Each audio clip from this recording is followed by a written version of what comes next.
मच से। अरे सरदार बहुत भयानक बजाता है। उसके बेस और वाइब्रेशन से जमीन से उड़ता है गर्दा और इंसानों का फट जाता है कान का पर्दा। Basudev Sound present CK town से।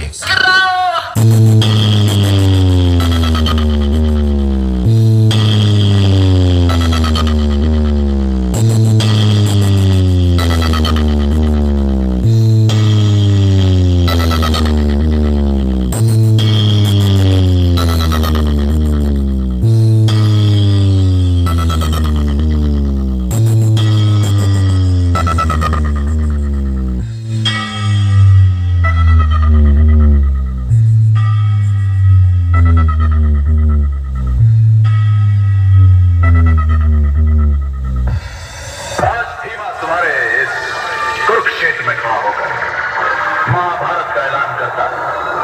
चाहे जितने चक्रव्यूह बना लो, तुम्हारा अंत मेरे ही हाथों लिखा है।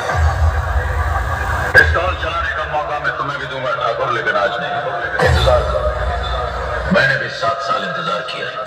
DJ BM म्यूजिक सेंटर 7 मच से।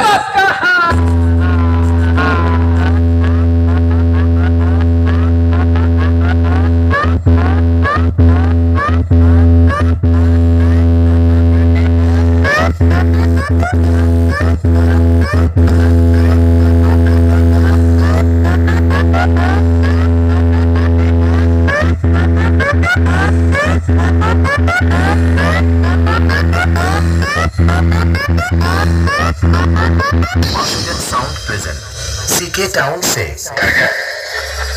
मुझे बड़ा मजा आता है जब कोई डरता है, और जिसे जिंदगी की परवाह होती है, वहाँ कसम तोड़ने का मजा सीखा है।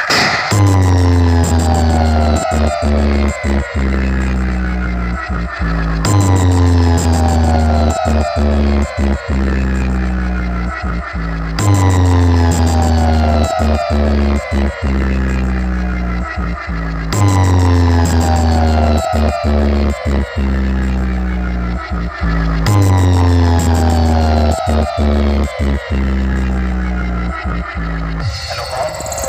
अबे रातो आंसर नहीं ना।